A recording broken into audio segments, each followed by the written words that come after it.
Assalamualaikum warahmatullahi wabarakatuh. Hai anak-anak cerdas, anak-anak Ustadz kelas 43 yang soleh dan solehah. Bagaimana kabar kalian?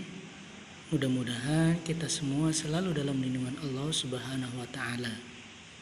Dalam masa pandemi seperti sekarang ini, kita harus tetap menjaga protokol kesehatan dengan selalu mencuci tangan dengan air yang mengalir menggunakan sabun, menghindari kerumunan, menjaga jarak kurang lebih 1,5 meter, dan menggunakan masker pada saat kita keluar rumah. Dengan begitu, mudah-mudahan kita dijauhkan dari COVID-19 ini. Baik anak-anak Ustadz yang soleh dan soleha, pada kesempatan kali ini kita akan mempelajari pembelajaran 3 dan 4 subtema 2. Silakan dibuka anak-anak buku paket kalian pada halaman 90. Ayo membaca cita-cita besar Patih Gajah Mada. Gajah Mada berarti gajah yang cerdas, tangkas, dan energik. Ia memulai pekerjaannya sebagai anggota prajurit Bayangkara. Karena kemampuannya, Gajah Mada diangkat menjadi kepala prajurit Bayangkara yang bertugas memimpin pasukan pengaman dan pengawal raja. Jadi pada buku paket kalian nanti teks tentang Patih Gajah Mada kalian baca terlebih dahulu ya.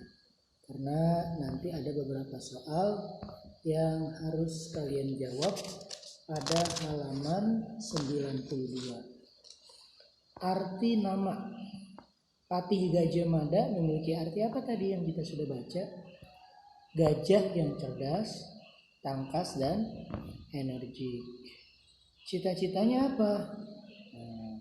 Dia memiliki cita-cita yaitu mempersatukan Nusantara. Ya, mempersatukan Nusantara. Perjalanan karirnya seperti apa? Ya, dia dimulai sebagai anggota prajurit Bayangkara. Karena kemampuannya, karena kecerdasannya, dia diangkat menjadi kepala prajurit Bayangkara. Ya, bahkan pada saat ada pemberontakan yang dipimpin oleh Rakuti, itu berhasil dikalahkan oleh Patih Gajah Mada.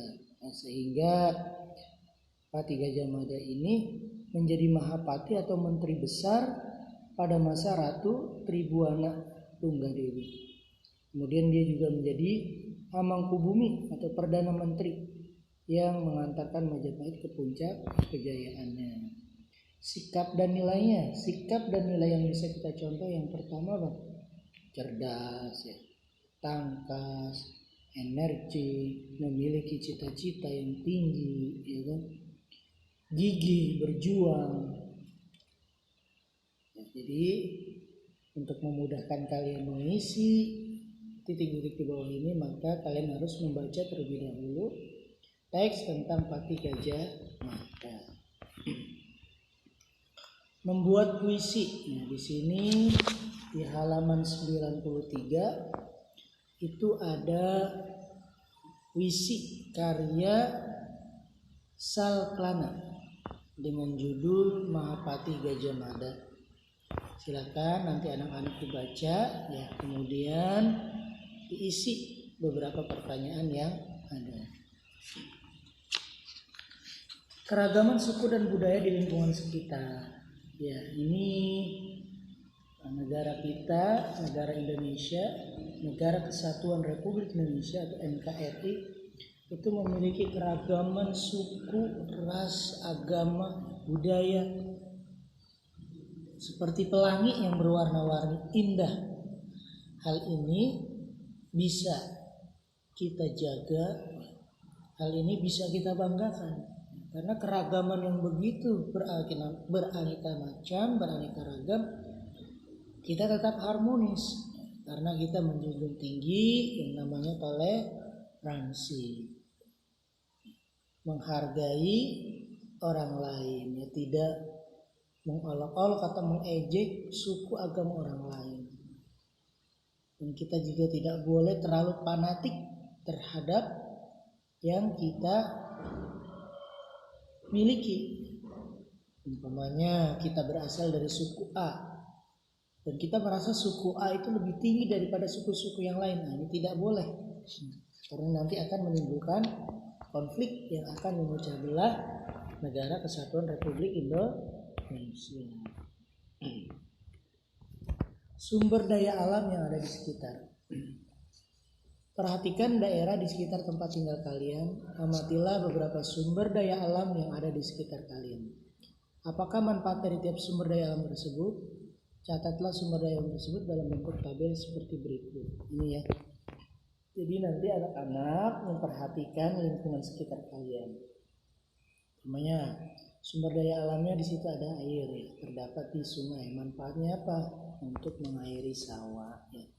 Barangkali kalian yang masih tinggal di pedesaan ya, memiliki sumber daya alam yang berbeda. Silakan nanti kalian lengkapi tabel berikut di bawah ini ya. Pada pembelajaran 4 kita akan mengidentifikasi keragaman suku dan budaya. Beberapa bangunan hasil karya arsitek Indonesia. Ada Candi Borobudur, kemudian Waduk Jatiluhur, ada Jembatan Suramadu, dan yang terakhir adalah Masjid Istiqlal. Nah, sebetulnya banyak sekali bangunan hasil karya arsitek Indonesia ya, selain yang ada di bawah ini. Pemanfaatan sumber daya alam di sekitar. Jadi ada beberapa sumber daya alam yang bisa kita manfaatkan. Yang pertama, bidang pertanian. Dalam kegiatan pertanian terjadi usaha pemanfaatan sumber daya alam berupa tanah, air, bibit tanaman serta iklim. Bidang perikanan, kegiatan perikanan meliputi penangkapan, pemeliharaan, pembudidayaan ikan.